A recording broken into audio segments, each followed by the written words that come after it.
Jaya Radha Madhava Kunja Bihari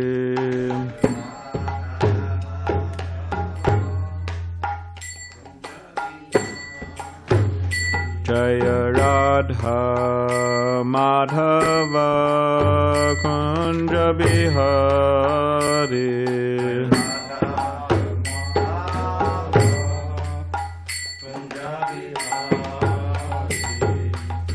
Gopijana Vallabha Girivaradari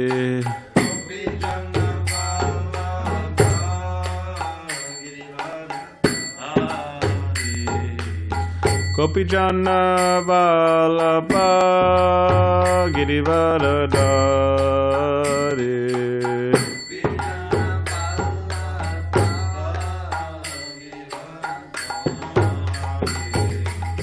Yashodanandana Brajajanaranja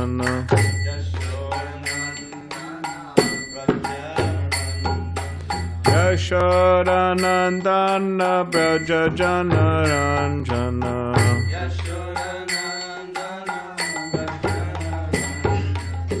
Yamuna Tira Vanachari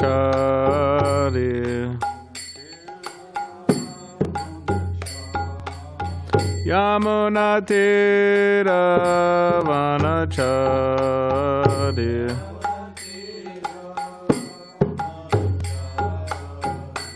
Jaya Radha Madhava Kunja Bihari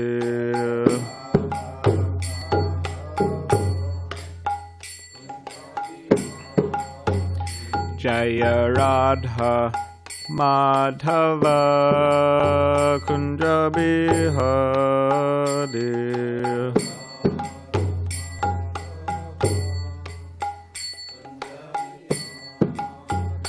Jaya Radha Madhava Kunja Bihari Madhava Kunja Bihari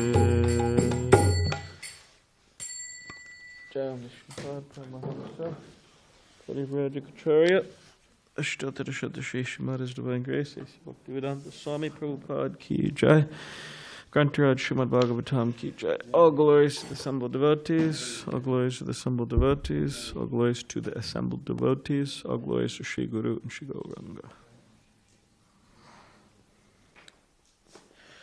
Hare Krishna.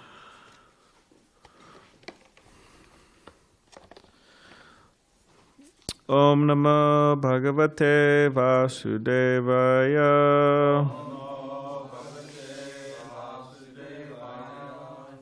Om Namo Bhagavate Vasudevaya.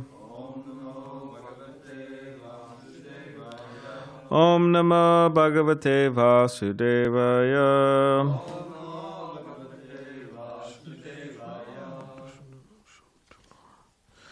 Srimad Bhagavatam, Canto 7. The Science God. Chapter 9, Prahlāda pacifies the Lord with prayers. Text 55. Shri, please repeat after me. Shri Nārada Uvacha Evam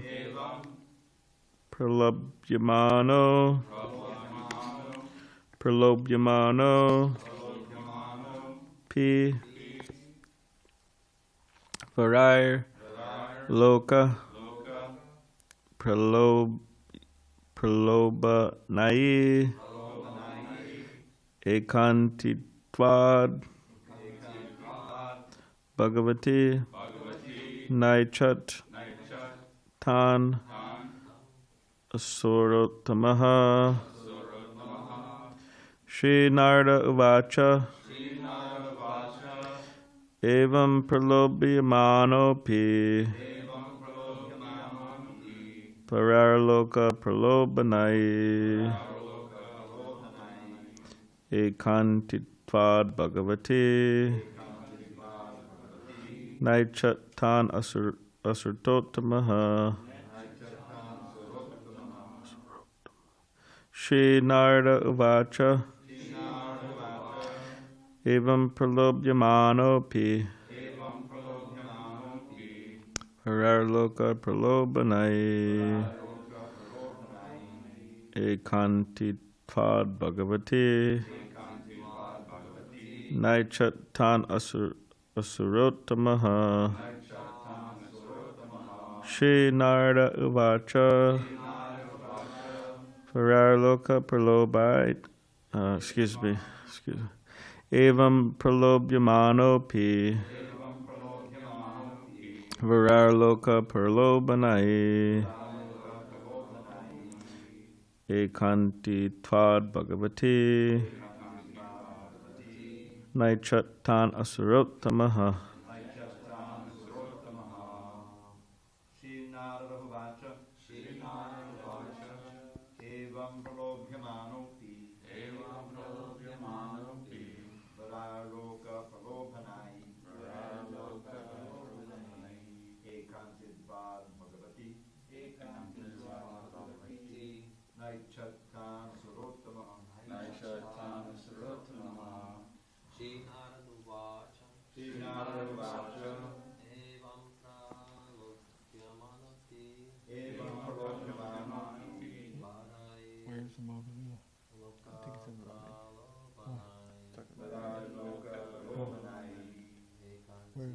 Where's mine?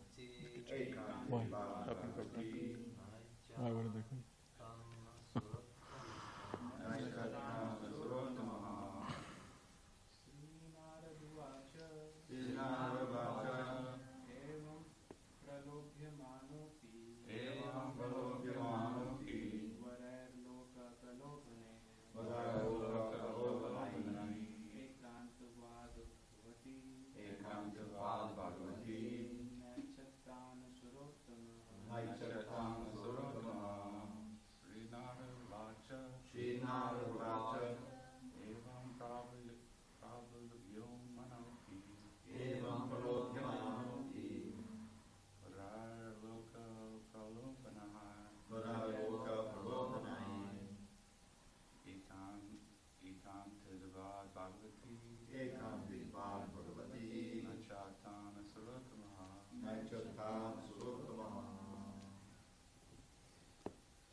Word by word, Shri Nārada uvacha. The great Saint Nārada said, Evam, thus, pralobhyamanaha, being allured or induced. Api, although, vadai, by benedictions. Loka, of the world. Pralobanai, by different kinds of allurements. Ekantitvat, because of being solely surrendered. Bhagavati, under the Supreme Personality of Godhead. Nai achat, did not want. Tan, those benedictions. Asura uttamaha, Prahlāda Mahārāja, the best of the family of asuras. Translation and purport by His Divine Grace, A.C. Bhaktivedanta Swami Prabhupada. Nārada Muni said, Prahlāda Mahārāja was the best person in the family of asuras, who always aspire for material happiness. Nonetheless, although allured by the Supreme Personality of Godhead, who offered him all benedictions for material happiness, because of his unalloyed Krishna consciousness, he did not want to take any material benefit for sense gratification. Purport. Pure devotees like Prahlāda Mahārāja and Dhruva Mahārāja do not aspire for any material benefit at any stage of devotional service. When the Lord was present before Dhruva Mahārāja, Dhruva did not want to take any material benefit from the Lord. Swamin Kritartosmi Varam Na Yache. As a pure devotee, he could not ask the Lord for any material benefit. In this regard, Sri Chaitanya Mahaprabhu instructed us, Nadanam Najanam Nasundarim Kavitam Ba Jagadisha Kame Mama Janmani Janmarishvare Bhavatad Bhakti Rahoitiki Twai. O my Lord, Jagadish, I do not pray for benedictions by which to achieve material wealth, popularity, or beauty. My only desire is to serve you. Kindly engage me in the service of the servant of your servant. Thus end the Bhaktivedanta purports of the 7th canto, 9th chapter of the Srimad Bhagavatam, entitled Prahlāda Pacifies Lord Nrsimhadev with Prayers.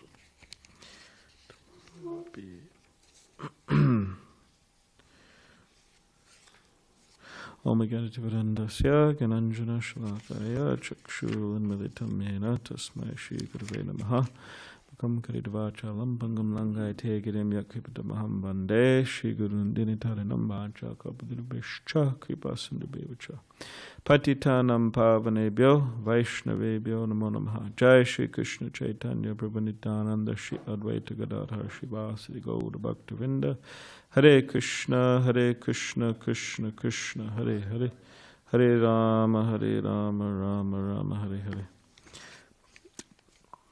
Translation again. Nārada Muni said, Prahlāda Mahārāja was the best person in the family of asuras, who always aspire for material happiness.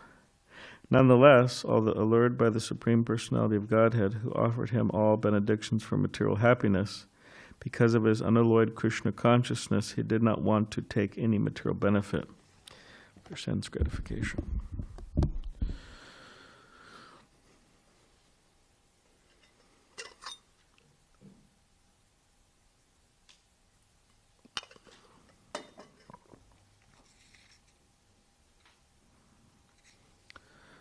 So there are many mistakes that can be made in life, many mistakes that can be made in devotional service. And our acharyas have outlined common patterns of mistakes that practitioners make. For example, in the Madhurya Kadambini, there's descriptions, and the Chaitanya Charitamrita, there are descriptions in the cleansing of the Gundicha temple, the purports, and throughout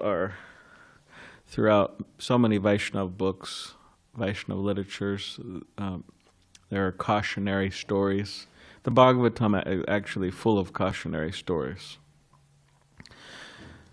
And one of the mistakes that is mentioned is the mistake of thinking that one can become free from material desires as a separatist, or as a loner, or as someone who has no friends, or someone who has no close friends, or someone who wants to do their own thing, as the term goes. To try to become free from material desires just by one's own endeavor is just is complete illusion. So we need the mercy of Krishna, and more importantly, we need the mercy of the devotees. It's more important. In order to get free from material desires. Now, when people come to the Hare Krishna movement, they really don't have an understanding of what it means, what are material desires, what are spiritual desires. Right? They think it's all one, or think I'll fulfill my spiritual They have all types of incorrect or silly ideas. Krishna explains in the Bhagavad Gita, people come to the process for different reasons. They come for, they're curious, or they're desiring knowledge, or they are wanting freedom from suffering, or they want wealth. Different reasons people come. There's probably other reasons too. These are 4 basic reasons. Like I remember there was one person, he became a brahmachari actually, but for some time. And then he, later on he said he was coming to the temple because he was attracted to some girl here. That was his first, reason to come to the temple. So there's different reasons, but of course that's a material desire. There's different reasons why people come to devotional service. Just like Dhruva Maharaj. Dhruva Maharaj, he wanted to get revenge. He wanted to obtain a more opulent, bigger kingdom than his father, his grandfather. He wanted pretty much everything. Full sovereignty and full control. Of course, we read in the pastime of Dhruva Maharaj how he was just wanting the affection of his father. He wanted to sit on his father's lap because his other brother was sitting on the other lap, the other knee or whatever. And Dhruva Maharaj's father had 2 wives, he's Kshatriya, Suniti and Suruchi, and his father had more attraction or more, he was more inclined to Suruchi, Dhruva Maharaj, the stepmother. She was more beautiful. And Suniti is more virtuous, and Dhruva Maharaj's mother. So when the brother, what's the brother's name? Dhruva Maharaj's brother.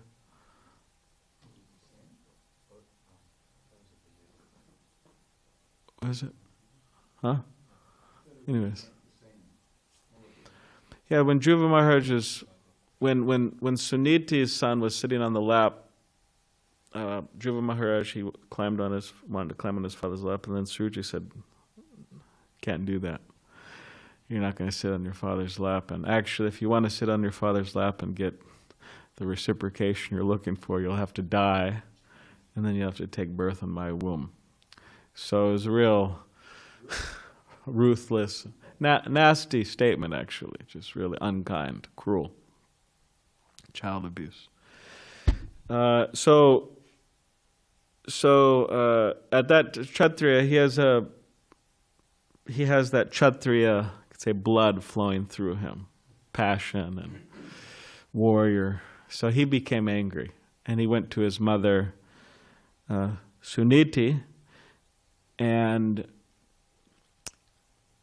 he explained that he wanted to explain his desires, and the mother said that, well, if you want all of your desires fulfilled, then you have to go to God. And then he goes, okay, well, where do I find him? And he said, well, many sages, they go to the forest. Yeah, Uttama, Dhruva Maharaj's brother. So many sages, they go to the forest. So Dhruva Maharaj thought, okay, I'll go to the forest. And he did. Five-year-old boy, like Prahlāda Mahārāja. Yeah, Dhruva, fixed determination. So he went to the forest. And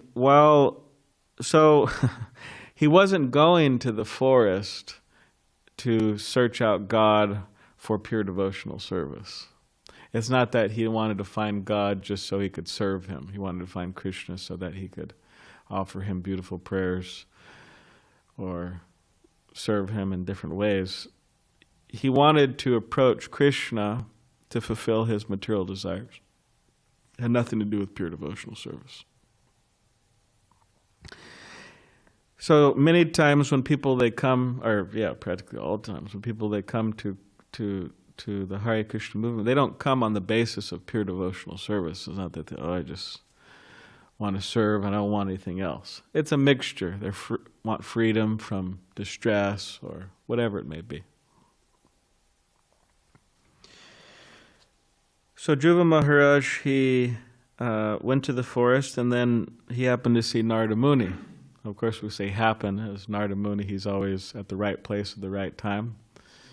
And he's there throughout the cantos of the Bhagavatam. He's there in so many literatures, Vaishnava books. He's in pastimes of Krishna, he's there, Nārada Muni.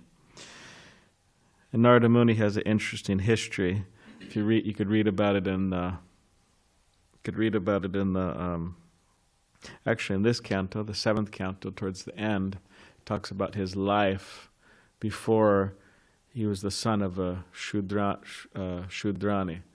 So he was in the heavenly planets, he was cursed, and then he became a young boy,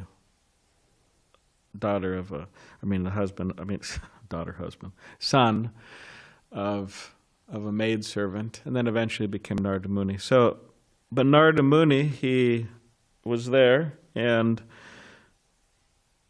that's the idea that when one comes to have some interest in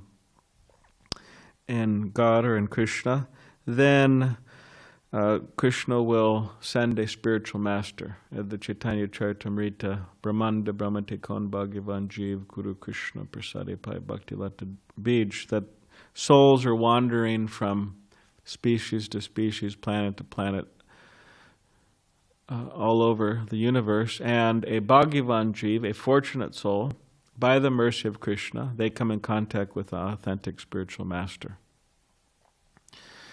And by that connection with the spiritual master connects them to Krishna.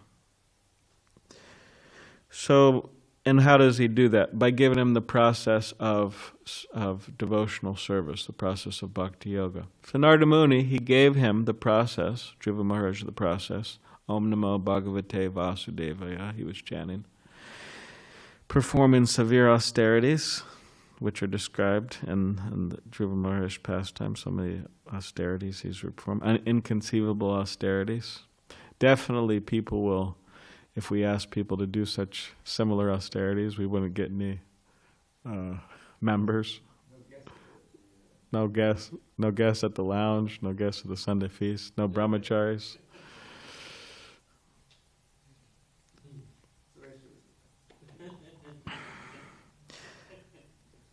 And by engaging in that process, process of chanting Om Namo Bhagavate Vasudevaya and rudimentary deity worship, he was engaging in some deity worship, engaging in these processes of bhakti yoga, eventually he became purified. He became purified to the point that he didn't want anything. And he saw Vishnu, right, Swamam Kritartosmi Varam Na Yache, that he didn't want anything from Krishna. He was satisfied just receiving the darshan of Vishnu or Krishna. And he said that previously I was looking for so many, I was after so many material desires in the form of, these are like broken glass. But now I have your darshan, Divya Ratnam, which is a divine jewel, and I'm fully satisfied. So his material desires, they were inconceivably big, and then they became zero. And he didn't want anything material.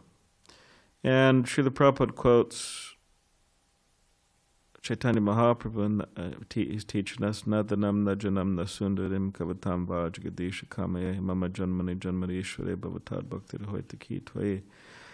That wealth, women, followers, whatever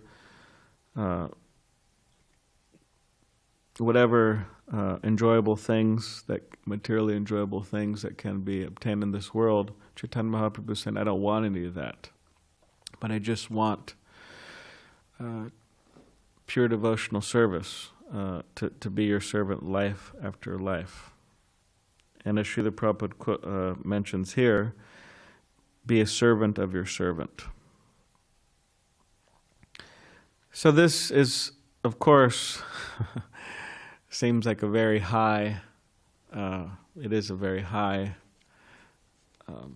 standard that we don't want anything from Krishna. But this is the idea, that we shouldn't want anything, and we should strive for that.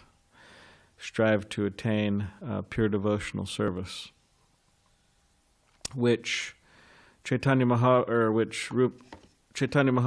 instructs Rupa Goswami, and then Rupa Goswami writes his Bhakti Rasamrita Sindhu, describing pure devotional service, Anyabhilashita Shunyam, Chaitanya Charitamrita, chapter 19, text 167, Srila Prabhupada writes a purport on this particular verse. And the verse is describing that pure devotional service is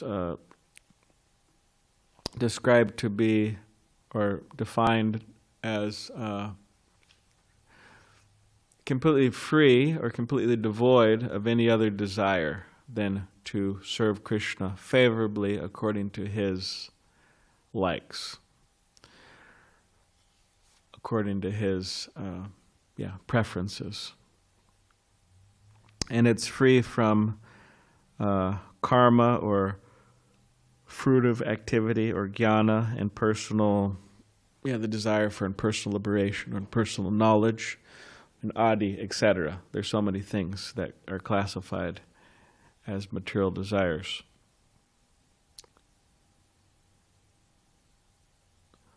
And this is considered to be the highest form of bhakti. And our acharyas have described, given some examples. You have the case of Mother Yashoda. She was serving Krishna, she was feeding Krishna as a baby, and then there was milk boiling on the stove, and she put Krishna down, and Krishna became angry. So it seems that why would Mother Yashoda do something that would make Krishna angry? But she was doing it for the pleasure of Krishna. That milk was special milk for the pleasure of Krishna. Or you have Kamsa. Kamsa was always thinking of Krishna. He's very Krishna conscious. But his being Krishna conscious was not within the realm of pure devotional service, because he wasn't doing it favorably. He was thinking of killing Krishna. So yeah, there's so many examples. And when we talk about not wanting anything, why do people want these things? Wealth. What do you think? Or women, or what else? Education. Followers. Why do people want these? It all boils down to wealth. Sometimes one's a means to another. Yeah. For example, Why do people want these? They want to enjoy. They feel that there's some enjoyment there. Right? They feel that there's some enjoyment there within these things, with having wealth. They feel there's some enjoyment. Or having followers. They feel there's some enjoyment there. Some rush. Followers, or what else? Women. There's some They feel there's some pleasure there. But also, there's also a sense of accomplishment. I've accomplished something. I have something in my bank balance. I'm a successful person. Or they think, oh, I have a beautiful wife. I've accomplished something. I'm not just a loser who doesn't have a wife. Or I'm not a loser with a unattractive wife. They feel I've accomplished something. Or followers. I feel okay. I've accomplished something. People like me. Whatever. It's kind of course, what does it mean to really follow someone? Are their followers really followers? What does it mean to be a follower? It means you look at their video for 2 minutes. Or you watch their, whatever, Instagram video for a minute before looking at 5,000 other ones. Yeah, TikTok, this, that.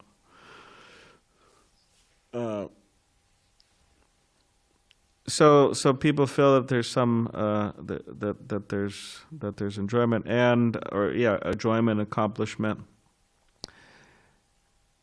Now, as followers of Lord Chaitanya, I mean, we have to transfer or like lust, for example, or whatever it may be. It has to be redirected. Lust, not just as generally people think of it as sexual lust, but for example, you could say, I want to open up so many temples for Krishna. It's like a strong desire. I want to do that. I want to bring so many people to Krishna's lotus feet. So in this way we could engage these different things and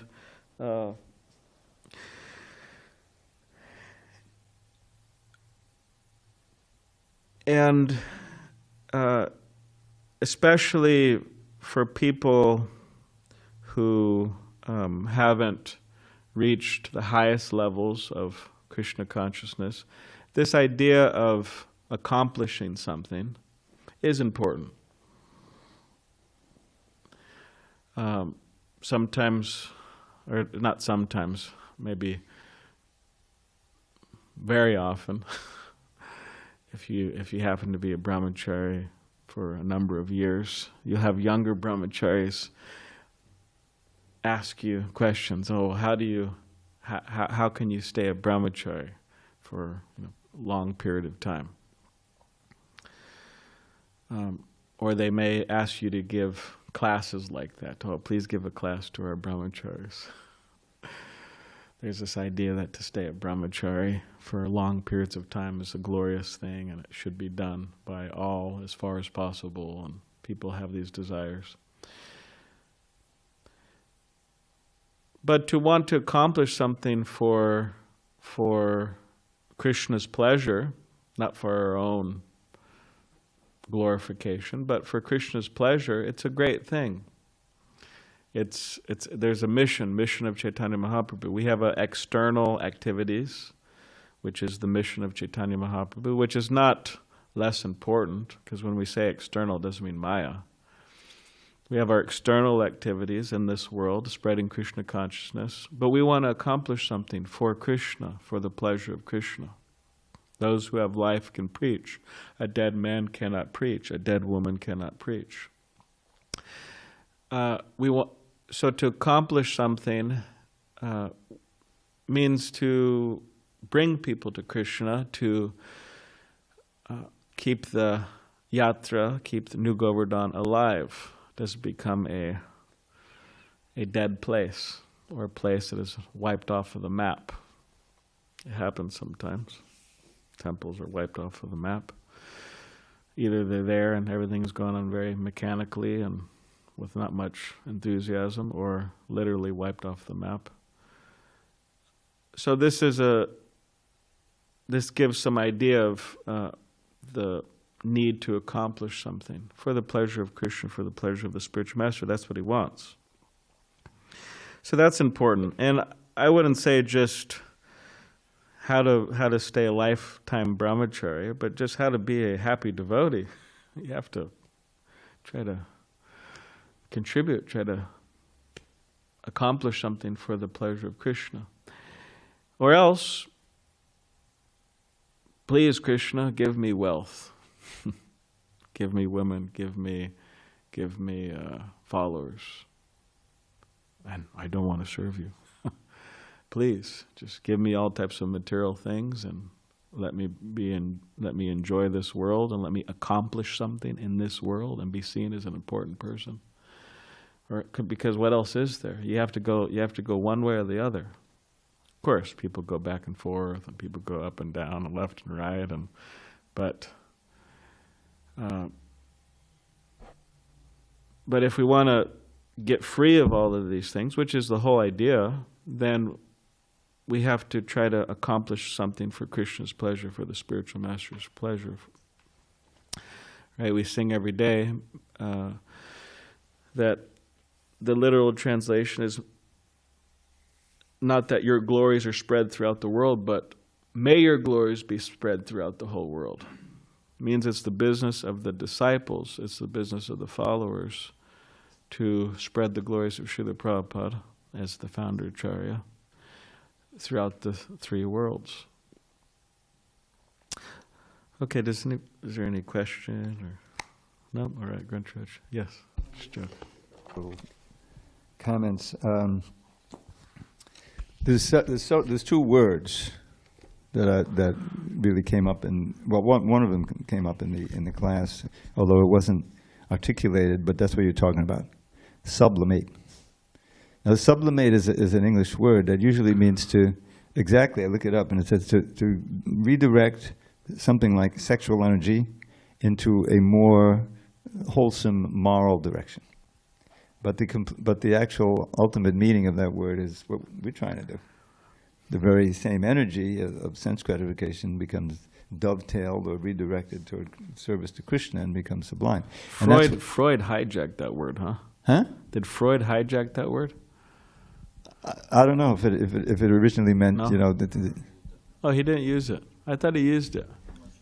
I mean, I don't study. yeah, it is used widely in psychology. That's, yeah.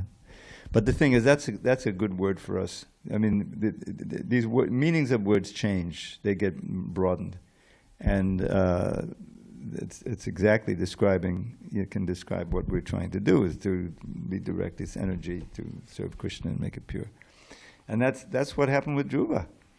His desire became sublimated by the care of Nārada Muni and so forth. And then the other word, which I think I've introduced before, you probably heard it, it's a real word, and it's very useful for us. Ecstasize, which has two meanings, to make someone else ecstatic, or to become ecstatic yourself. So we can start using them regularly. At Harinam really ecstasize people, huh? Any other? Yes. Somebody.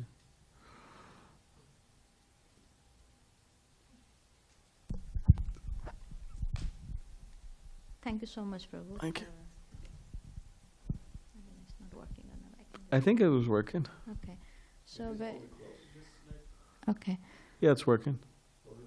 Thank you. So, very nicely you explained about how Dhruva Maharaj's material desire was kind of sublimated, like Prabhu said, to pure desire to become a pure devotee. Then something just from Bhagavad Gita, Prabhupada says, dovetailing, like, is it okay to start the material desire, and as we practice, then it becomes a habit, it gets transformed to the pure devotional service, because initially everybody will come with some kind of those four kind of people who approach Krishna. Yeah. So everybody's journey is different, so maybe some people take suddenly due to the last, whatever the reason, but some people may kind of, take longer, or so is it okay to kind of go with your own pace, and then as long as the desire is kind of to ultimately serve Krishna. Okay, thank you. Yeah, it's difficult because we have these wonderful accounts of transformations within the Srimad Bhagavatam or other places. Like you have that account, there's a thief, and he heard, okay, well, Krishna, he's wearing all types of rings and jewelry and this and that, so I'll go find him. So then he went to find Krishna in the forest, and then he saw Krishna there, and then the thief asked Krishna, "Oh, can you give me these?" Apparently he was a pious thief. He was asking first, "Can you give me some rings and necklaces and this and that?" Because Krishna, he wasn't wearing plastic stuff. He was wearing real gold and jewels. And so then Krishna said, "Oh, I can't do that." And then the thief said, "Well, why not?" He said, "Well, because my mother will be angry with me. Mother Yashoda will be angry with me." So, but while he was there, associated with Krishna, he became purified, and he became a devotee, and he didn't want that anymore. So you have that. You have Dhruva Maharaj. There's so many accounts we could spend all day going through them. But sometimes people, they come and it may not happen like that. Because there is something, okay, you come because you like the music, or you come because you like the prasadam, or you come because you want some group to associate with, nice people or whatever. And then you have some spiritual interest, but mostly it's for other reasons. Or people come to do business at the temple, kind of make business partners, or they come to socialize or gossip about people or whatever. Socialize and gossip, same thing. Just joking. So we hope that such people will become purified by the association of Krishna, by the association of the devotees. But unfortunately, sometimes people are so, what does Bhaktisiddhanta Saraswati Thakur uses the word, causelessly unwilling. There's no good reason, but they're just so unwilling to surrender to Krishna that sometimes they're like determined not to get purified. But if one comes for different reasons and they are more fortunate or more sincere, then they will become purified gradually. And they will, ultimately reach the goal. So we do come for different reasons, and by the association of Krishna and the devotees, we can become purified, but it's not, we also have to put effort into it. Thank you. Hare Krishna. Hold on one second. This is the text. A couple more. First of all, I think it's clear that the name Dhruva encompasses his determination. That's what it's fixed. But you got Suniti and you got Suruchi. Suniti means very virtuous. Suruchi means very hot. What we say, hot, very physically attractive. So, and then remember when he's going back, he's worried about his mother, right? She's behind him in another plane. Yes. But Suruchi, who actually gave him the instruction, you have to go find the Supreme Personality of Godhead. She's nowhere to be seen. And and one other thing. The famous verse in the Bhagavad Gita, right? Chatuvadhabhajante mamjana sukhadanojana arto jigyaso artharti gyani chabharatarshva. So the artharti example given is Dhruva. Not that he's poverty-stricken, but they want wealth. The poverty-stricken more or less fall into the arta, A-R-T-I, the artis, distress. That's a form of distress. But Dhruva wasn't poverty-stricken. He wanted wealth beyond his great-grandfather. So, and that was. Thank you. Thank you, Prabhu. I've heard, and I don't have so much experience, but one of the most common problems in ISKCON is we can easily attract people to come and attend programs, but they don't stay for too long. So what would be good for us to implement for new people to stay? Let's say we have 5 new fired up bhaktas coming. What should be our goal? How can we help them stay longer, become dedicated? Yeah, well, that's complicated. Well, there's all types of things going on within a person's, people are very complex, their mind, and why did they come in the first place? Why did they stay in the first place? Why are they leaving? There's so many reasons to come, there's so many reasons to stay, there's so many reasons to leave. So each particular case is extremely complicated. But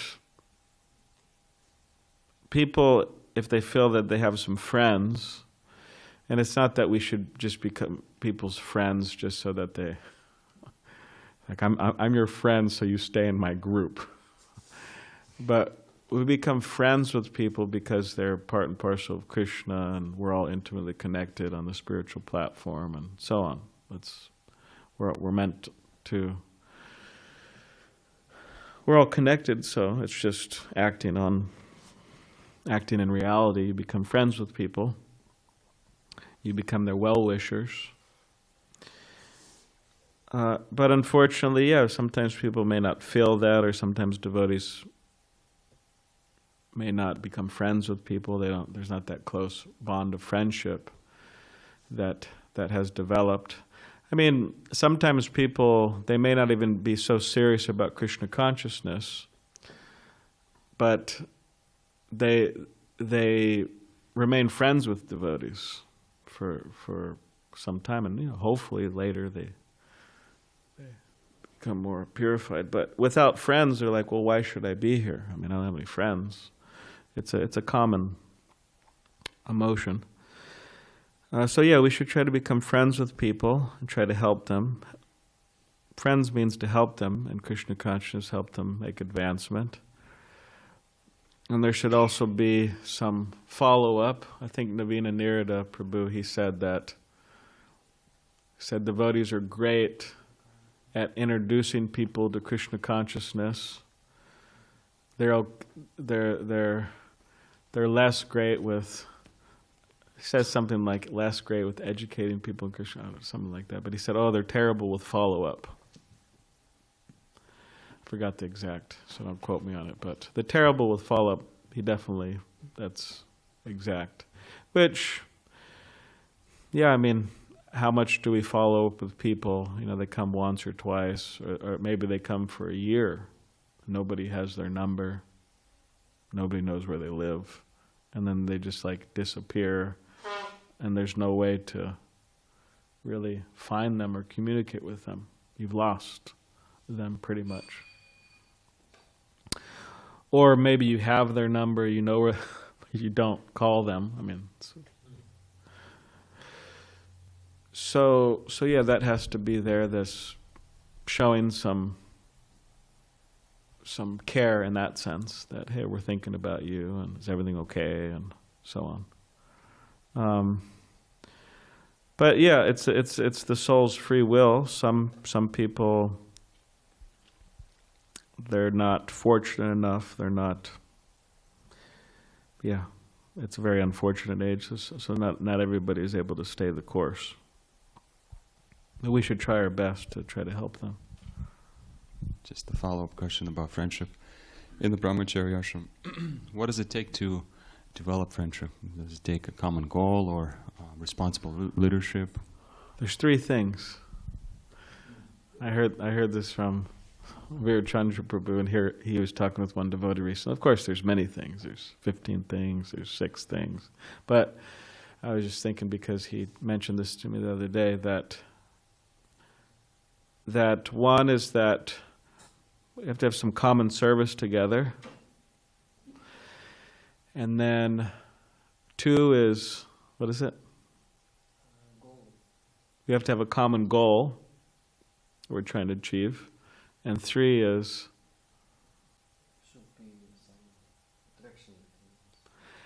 some willingness to be friends, because not everybody's willing to. I mean, a lot of people, like Rajanjanananda Prabhu would say often. There's certain things he would say often, which are good. You know, he's trying to hammer certain points. Or he would say a lot of people have their walls up. So try to become someone's friends with their walls up. In other words, they're not letting you in their heart. They're not letting you in their life. You can't be friends with such people. So there has to be a certain open-heartedness between the devotees and the ashram in order for them to become friends with each other. And of course, service and the same goal and so on, that helps. But, I mean, not everyone's going to be super close with each other, but everyone should be friendly with each other. And we hope that by Krishna's mercy, by the spiritual mercy, we have some friends that we're really, really close to. So, all right, any other... Vijay, you had a comment? Hare Krishna. Yes. Can you hear me? Yes, we could hear you loud and clear. Yes. Balaram Prabhu, thank you very much. You're most kind. Dandavat Pranams Prabhu. My question is related to the last part of the translation, where I see that Nārada Muni is declaring that because of the unalloyed devotion of Prahlāda refused to take any material benefit for sense gratification. And but that is Prahlāda Mahārāja. What about devotees who are not as advanced as Prahlāda Mahārāja, and who are still living in the material world, where we see where they do need to eat, sleep, in some cases having sex, etc., and so on. And even people could argue against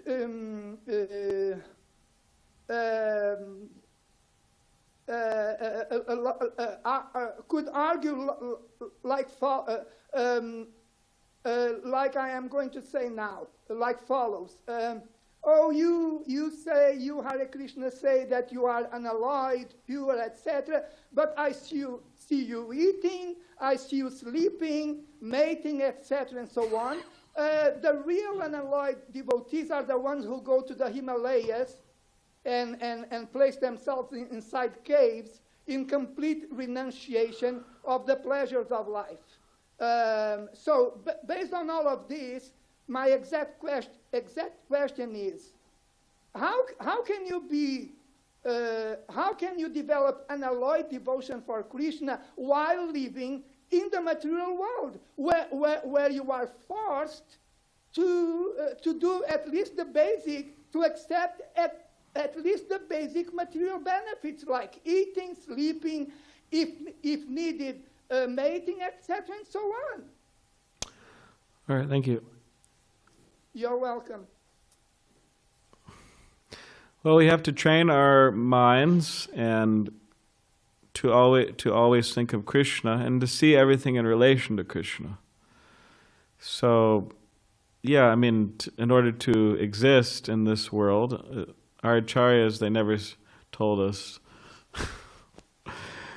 just end your life or something. They just live simple and practice Krishna consciousness and learn how to learn how to love Krishna and learn how to see everything in relation to Krishna.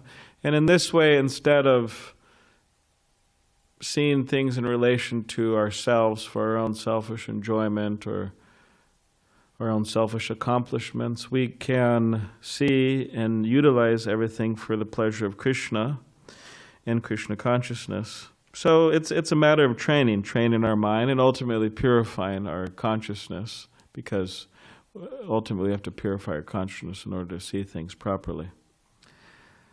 So that's the basic idea. Yes, and that will make us unalloyed devotees? Well, we have to chant Hare Krishna and give up the 10 offenses, and that will make us unalloyed devotees, yeah. Yes, thank you very much, Balaram Prabhu. Hare Krishna. Okay, thank you. Grantaraj Srimad Bhagavatam ki jai.